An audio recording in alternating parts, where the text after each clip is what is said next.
السلام علیکم ویورز۔ بانو ججک اور دوحان اپنے خیمے میں بیٹھ کر کھانا کھا رہے ہوتے ہیں۔ بانو ججک دوحان کو بتاتی ہے کہ آپ باپ بننے والے ہیں۔ دوحان یہ سب کچھ سن کر بہت خوش ہوتا ہے اور اٹھ کر ناچنے لگ جاتا ہے اور وہ بانو ججک کو گلے لگا لیتا ہے۔ بانو ججک اور دوحان وہ دونوں بہت خوش ہوتے ہیں۔ دوحان کہتا ہے اب میں بابا بنوں گا۔ دوسری طرف ارطغرل اور گندوز تلوار کے ساتھ ٹریننگ کر رہے ہوتے ہیں۔ ارطغرل گندوز کو تلوار چلانا سکھا رہا ہوتا ہے اور گندوز تلوار چلاتا ہے۔ ارطغرل جان بوجھ کر نیچے گر جاتا ہے اور کہتا ہے تم جیت گئے۔ حلیمہ یہ سب کچھ دیکھ رہی ہوتی ہے۔ اس کے بعد ارطغرل گندوز کو گلے لگا لیتا ہے اور اسے کہتا ہے تم ایک بہت اچھے سپاہی بنو گے، تمہیں اپنے بابا کی طرح بہادر بننا ہے۔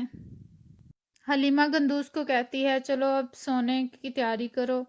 اس کے بعد حلیمہ ارطغرل سے کہتی ہے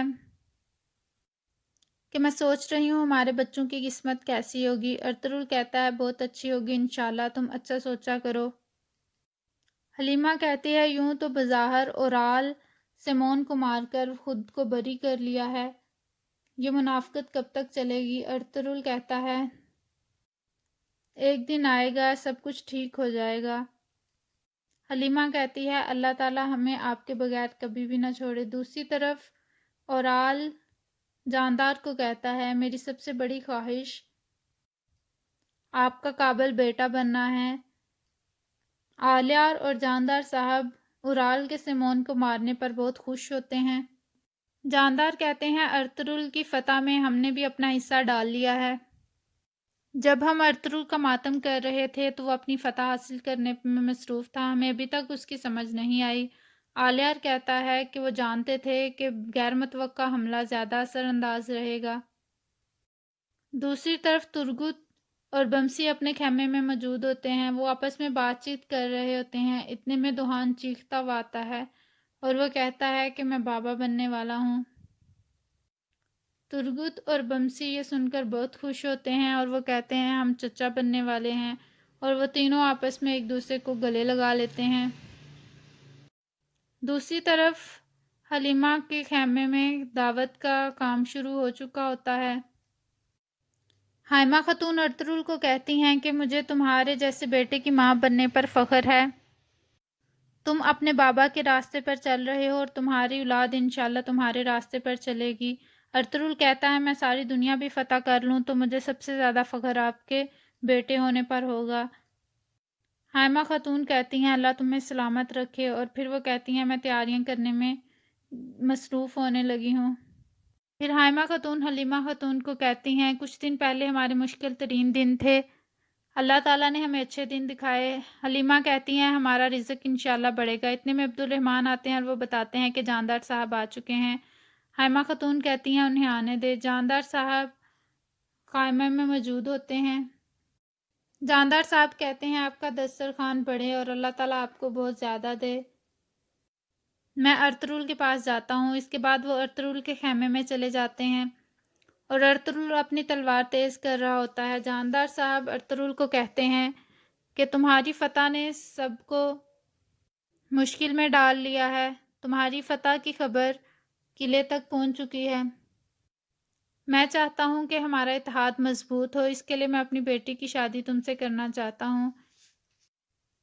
ارطغرل اور باقی لوگ کھانے میں مصروف ہو جاتے ہیں۔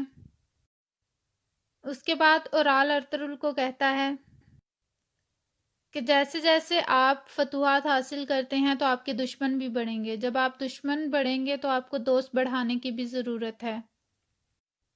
ارطغرل کہتا ہے ایک بہادر انسان کبھی بھی اپنے دشمنوں سے نہیں ڈرتا۔ جاندار صاحب کہتے ہیں میں نے آپ کو ایک پیشکش کی تھی، آپ اس پر غور کریے گا۔ میں چاہتا ہوں کہ کائی قبیلے اور جاودار قبیلے کے درمیان اتحاد مضبوط رہے، اور اس کے بعد وہ چلے جاتے ہیں۔ ارطغرل سوچ میں پڑ جاتا ہے اور پھر اٹھ کر اپنے خیمے کی طرف چلا جاتا ہے۔ دوسری طرف بمسی اور ترگت سرائے میں ہوتے ہیں، وہ ایک بیڈ پر لیٹے ہوتے ہیں۔ بمسی بیڈ پر کبھی ایک سائڈ کو لیٹتا ہے کبھی دوسری سائڈ کو لیٹتا ہے، اور پھر وہ اٹھ جاتا ہے اور کہتا ہے کافروں کو اس بیڈ پر پتہ نہیں کیسے نیند آ جاتی ہے، مجھے یہاں پر نیند نہیں آ رہی۔ پھر وہ دوبارہ سونے کی کوشش کرتا ہے لیکن اسے نیند نہیں آتی۔ ترگت اسے کہتا ہے لگتا ہے اب تمہارے لیے تمہاری تلوار کافی نہیں رہی، تمہیں کسی اور چیز کی بھی ضرورت ہے۔ اور پھر وہ بیڈ سے اٹھ کر نیچے گدا بچھا لیتا ہے اور کہتا ہے کہ میں اب یہاں پہ سوؤں گا۔ وہ یہاں پر بھی لیٹتا ہے لیکن اسے پھر بھی نیند نہیں آتی۔ پھر وہ اور ترگت آپس میں لڑنا شروع ہو جاتے ہیں۔ دوسری طرف جاودار قبیلے میں اورال جاندار کو کہتا ہے کہ میری بہن جیسی خاتون کو ارطغرل کیسے انکار کر سکتا ہے۔ جاندار صاحب کہتے ہیں میں نے اس کی طرف اتحاد کے لیے ہاتھ بڑھایا ہے، اگر میرا ہاتھ ہوا میں رہ گیا تو میں جو ہوا میرے لیے میں وہ کروں گا۔